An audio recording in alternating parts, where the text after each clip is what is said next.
Hello everyone, welcome to engineers education point. इस video में signal system के syllabus को देखेंगे। तो देखिए, सिग्नल सिस्टम में टोटल 7 यूनिट पढ़ना है। पहला यूनिट है signals and their representation. Second unit है introduction to linear system. Third unit है फूरियर सीरीज एंड ट्रांसफॉर्म। चौथा यूनिट है लैप्लास ट्रांसफॉर्म। पांचवा यूनिट है इनवर्स लैप्लास ट्रांसफॉर्म। छठा यूनिट है sample data system and the Z transform. और सातवां यूनिट है mathematical modelling of physical system. तो टोटल 7 यूनिट जो है पढ़ना है। इलेक्ट्रॉनिक्स इंजीनियरिंग 6 सेमेस्टर में जो सबसे इंटरेस्टिंग पेपर है वो है आपका सिग्नल सिस्टम। मैथमेटिकल पेपर है, अगर आप इसको सीख लेते हैं अच्छे से तो इसमें काफी अच्छा मार्क्स आपको एग्जाम में आने वाला है। तो सिग्नल सिस्टम को हम लोग सिंपल शब्दों में देखें तो जैसे देखिए, सिस्टम और सिग्नल दोनों क्या है, ये कॉम्बिनेशन है एक दूसरे का। जैसे सपोज कीजिए घर में जो है पंखा लगा हुआ है, तो पंखा क्या हो गया, सिस्टम हो गया। और सिग्नल क्या हो गया, तो जो वोल्टेज अप्लाई कर रहे हैं वो सिग्नल हो गया। और पंखा क्या हो गया, जो फैन है वो हो गया सिस्टम। तो सिग्नल की मदद से हम लोग क्या करते हैं, सिस्टम को चलाते हैं। सिस्टम के प्रॉपर्टीज को हम लोग चेंज नहीं कर सकते हैं, मींस सिग्नल की मदद से हम लोग सिस्टम को चलाते हैं। तो सिग्नल सिस्टम बहुत ही मैथमेटिकल पेपर है। इसमें जो पहला यूनिट है सिग्नल्स एंड देयर रिप्रेजेंटेशन, इसमें हम लोग डिफरेंट सारे सिग्नल के बारे में पढ़ेंगे। जैसे कि continuous time signal, discrete time signal, नाम से ही क्लियर है। कंटिन्यूअस टाइम सिग्नल जो टाइम के साथ क्या होगा, कंटिन्यू रहेगा। डिस्क्रीट टाइम सिग्नल जो खास पॉइंट पे, किसी खास पॉइंट पे वो डिफाइंड होगा और अदर जगह पे क्या होगा, उसका वैल्यू 0 होगा, तो उसको डिस्क्रीट टाइम सिग्नल बोलेंगे। एनर्जी सिग्नल है, पावर सिग्नल है, तो डिफरेंट तरह का जो है सिग्नल है। उसी तरह से यूनिट इंपल्स फंक्शन बोलिए या सिग्नल बोलिए, यूनिट इंपल्स फंक्शन जिसको हम लोग डेल ऑफ टी से डिफाइन करते हैं। Unit impulse function, unit impulse function जिसको डेल ऑफ टी से डिनोट करते हैं। तो इसका वैल्यू जो है 1 होता है कब, t इक्वल टू 0 पे, और इसका वैल्यू 0 होता है कब, t नॉट इक्वल टू 0 पे। मींस जब जो है डेल ऑफ टी का वैल्यू जब t इक्वल टू 0 होगा, t इक्वल टू 0 पे इसका वैल्यू 1 होगा और अदरवाइज क्या होगा, इसका वैल्यू 0 होगा। तो इस पे जो है आपको आगे काम देगा जब लैप्लास ट्रांसफॉर्म निकालेंगे तब, या फिर फूरियर में। उसी तरह दूसरा जो एक सिग्नल है यूनिट स्टेप सिग्नल है, यूनिट स्टेप सिग्नल जिसको u ऑफ टी से डिनोट करते हैं, u ऑफ टी से डिनोट करते हैं यूनिट स्टेप सिग्नल को। इसका देखिए वैल्यू जो है 1 होता है कब, t greater than equal to 0, और इसका वैल्यू 0 होता है t less than 0। Means unit step function जो डिफाइंड है वो t इक्वल टू या ग्रेटर देन 0 पे, t लेस देन 0 पे ये डिफाइंड नहीं है, इसका वैल्यू 0 देता है। फिर इसका यूज जो है जब आपको लैप्लास ट्रांसफॉर्म आप पढ़ेंगे तो आपसे पूछेगा what is the Laplace transform of unit step signal. तो जब आप इसको निकालेंगे तो लैप्लास ट्रांसफॉर्म में, Laplace transform of unit step function means इसका वैल्यू 1 होता है।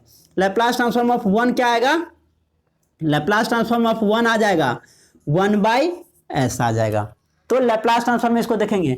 उसी तरह रैंप सिग्नल है, रैंप सिग्नल, रैंप सिग्नल इसको r ऑफ t से डिनोट किया जाता है।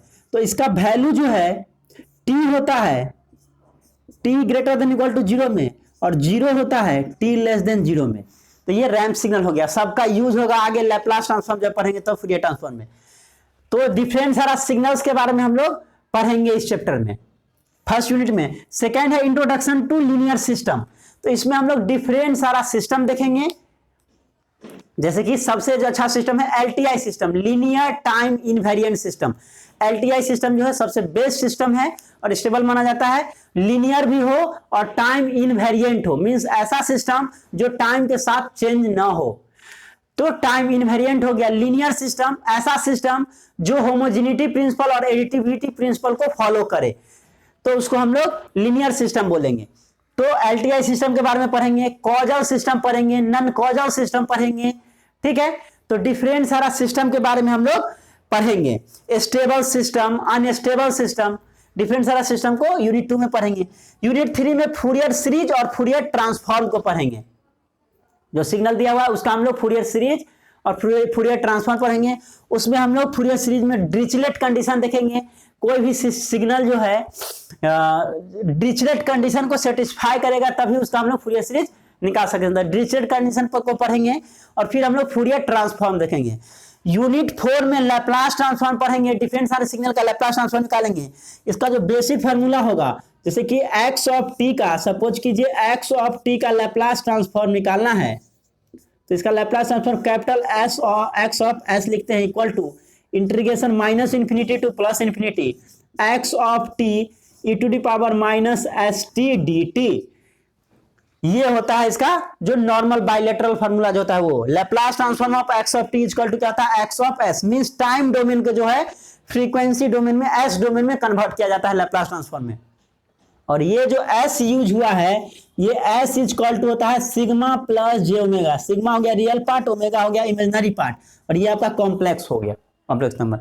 तो इस तरह से हम लोग डिफरेंट सारे का जो है लैप्लास ट्रांसफॉर्म निकालेंगे। जैसे आपको पूछ देगा Laplace transform of sine omega T, sine omega T का लैप्लास ट्रांसफॉर्म ऑब्जेक्टिव में क्वेश्चन आता है, इसका हम लोग देखेंगे भी डिराइव करके। तो क्या हो जाएगा साइन ओमेगा टी का ओमेगा बट्टे S square plus omega square. इसी तरह से कॉस ओमेगा टी का देखेंगे हम लोग, इंपल्स सिग्नल का देखेंगे Laplace transform, unit step signal का लैप्लास ट्रांसफॉर्म देखेंगे।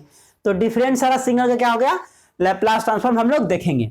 उसके बाद यूनिट 5 में जो पढ़ना है इनवर्स लैप्लास ट्रांसफॉर्म।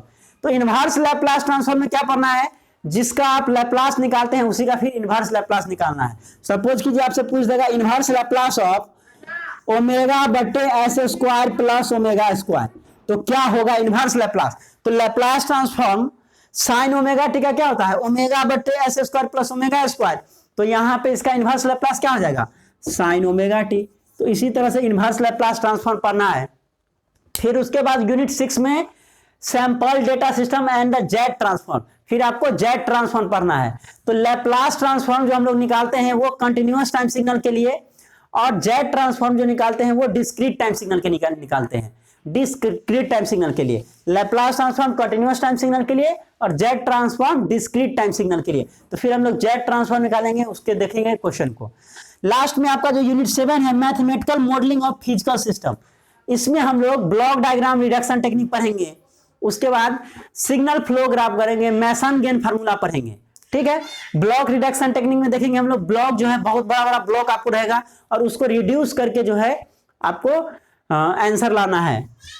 तो जैसे सपोज कीजिए 2 ब्लॉक जो है कास्केड में कनेक्ट किया गया है, कास्केड में कनेक्ट किया गया है, तो इसका इक्विवेलेंट ब्लॉक क्या होगा। तो जब 2 ब्लॉक को कास्केड में करते हैं तो इक्विवेलेंट में क्या हो जाता है, इसका दोनों का गुना हो जाता है। उसी तरह जब पैरेलल में रहेगा 2 ब्लॉक को पैरेलल में कनेक्ट करेंगे तो क्या हो जाएगा दोनों का सम हो जाएगा।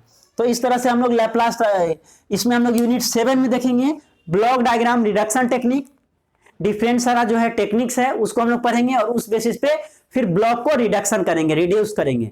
और उसके बाद हम लोग सिग्नल फ्लो ग्राफ को पढ़ेंगे, उसी में हम लोग मैसन्स गेन फार्मूला भी पढ़ेंगे। तो बहुत ही इंटरेस्टिंग पेपर है, मैथमेटिकल पेपर है, बहुत ही मजा आने वाला है। तो ये था overview of signal system. Next class में हम लोग देखेंगे सिग्नल्स क्या होता है, different types of signals. Thank you for watching this video, thank you so much.